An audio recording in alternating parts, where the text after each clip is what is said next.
Updates అవి మరి వరంగల్ నుంచి కూడా అప్డేట్స్ అందించడానికి కేకే సిద్ధంగా ఉన్నారు. కేకే చెప్పండి, వరంగల్ లో రెండో విడత ఎలక్షన్స్ కి సంబంధించిన అప్డేట్స్ ఏంటి?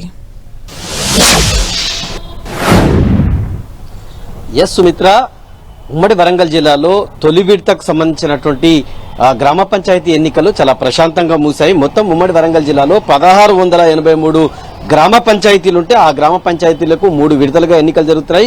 తొలి విడతలో 555 గ్రామ పంచాయతీలకి ప్రశాంతంగా ఎన్నికలను అధికార యంత్రాంగం అంతా కూడా పూర్తి చేసింది. మిగిలిన రెండో విడతకు సంబంధించి ఇప్పటికే అధికారులు పూర్తిగా సిద్ధమైనటువంటి పరిస్థితి ఉంది. అయితే మొత్తం రెండవ విడత లోపల 512 గ్రామ పంచాయతీలకు, అదేవిధంగా 3793 వార్డు సభ్యులకు సంబంధించిన స్థానాలకి పోలింగ్ నిర్వహించారు. ఇప్పటికే ఉమ్మడి వరంగల్ జిల్లాలో ఉన్నటువంటి మహబూబాబాద్, అదేవిధంగా ములుగు, జయశంకర్ భూపాలపల్లి జిల్లా, అదేవిధంగా జనగామ, వరంగల్, హన్మకొండ మొత్తం 6 జిల్లాల పరిధి లోపల ఎన్నికల సామాగ్రి అంతా కూడా పోలింగ్ సిబ్బంది ఎవరైతే ఉన్నారో పోలింగ్ సిబ్బంది తోటి ఇప్పటికే డిస్ట్రిబ్యూషన్ ప్రక్రియ అనేటువంటిది పూర్తిగా పంపిణీ కార్యక్రమం జరిగింది. మొత్తం ఒక్కొక్క అంటే 3 గ్రామాలకి ఒక క్లస్టర్ గా విభజించి అక్కడ ఎన్నికలకు సంబంధించినటువంటి సామాగ్రి అనేటువంటిది పంపిణీ చేశారు.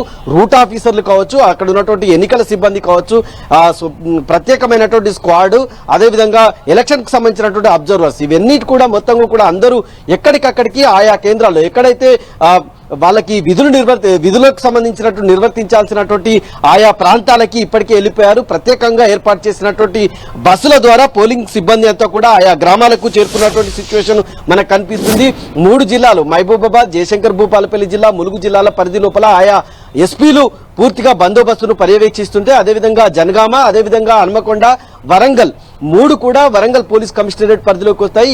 సిపి సన్ప్రీత్ సింగ్ నేతృత్వం లోపల మొత్తం బందోబస్తు ప్రక్రియ అనేటువంటిది పూర్తిగా కొనసాగుతుంది. ఇప్పటికే మధ్యాహ్నం నుంచి 44 గంటలకు సంబంధించినటువంటి 44 గంటల ముందే మొత్తంగా కూడా ప్రచారం అంతా కూడా మొత్తం నిలిపివేసినటువంటి పరిస్థితి ఉంది. ఇప్పుడంతా కూడా సైలెన్స్ పీరియడ్ అనేటువంటిది కొనసాగుతున్నటువంటి సిచ్యువేషన్ కనిపిస్తుంది. పూర్తిగా ప్రచారాన్ని నిలిపివేసి ఆ తర్వాత ఇప్పుడు నెక్స్ట్ దఫాకు అంటే పోలింగ్ అత్యంత కీలక ఘట్టానికి గ్రామాలన్నీ కూడా చేరుకున్నాయి. గ్రామాల్లో ఇప్పటికే ప్రతిష్టాత్మకంగా తీసుకున్నటువంటి అభ్యర్థులంతా కూడా తన కీలకమైనటువంటి ఘట్టానికి గ్రామాల్లో తెరతీశారు. రెండో విడత లోపల 23 మండలాల లోపల మొత్తం 564 పంచాయతీలకి మొత్తం ఎన్నికలు ఉంటే అందులో 57 పంచాయతీలు ఇప్పటికే ఏకగ్రీవం అయిపోయాయి. ఇప్పుడు 4928 వార్డులకు గాను 917 వార్డులు ఏకగ్రీవం కావడంతో 4011 వార్డులకి మొత్తం పోలింగ్ అనేటువంటి నిర్వర్తించేందుకు అధికారులు పూర్తిగా ఏర్పాటు చేసినటువంటి సిచ్యువేషన్ కనిపిస్తుంది.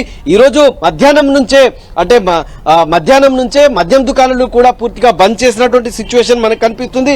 సభలు, సమావేశాలు, ప్రచారాలన్నీ కూడా చెక్ పడ్డటువంటి సిచ్యువేషన్ మనకు కనిపిస్తుంది. ఈ నేపథ్యం లోపల మొత్తం అంటే ఎన్నికల ప్రక్రియ పూర్తిగా కంప్లీట్ అయిన ఎన్నికల సామాగ్రి పంపిణీ ప్రక్రియ పూర్తి అయినప్పటికీ కూడా వీళ్ళంతా కూడా ఆయా గ్రామాలకు చేరుకున్నారు.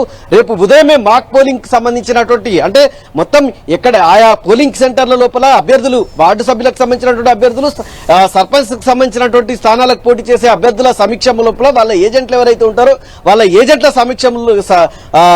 సమక్షం లోపల మాక్ పోలింగ్ నిర్వహించేందుకు అధికారులు ఇప్పటికే ఏర్పాటు చేసుకున్నటువంటి సిచ్యువేషన్ ఉంది. అదే రోజు అంటే ఉదయం 7 గంటలకు పోలింగ్ ప్రక్రియ ప్రారంభమైతే మధ్యాహ్నం 1 గంటకు ముగుతుంది. 1 గంట లోపు ఎవరైతే ఉంటారో 1 గంట లోపు ఆయా పోలింగ్ స్టేషన్ ఆవరణలో ఉండే వాళ్ళని మాత్రమే ఎన్నికకు అనుమతిస్తారు. 2 గంటల నుంచి మొత్తం కౌంటింగ్ ప్రక్రియ కొనసాగుతుంది.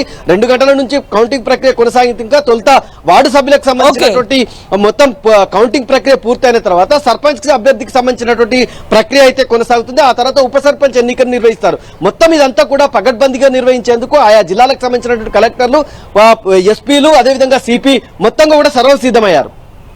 Right, thank you KK.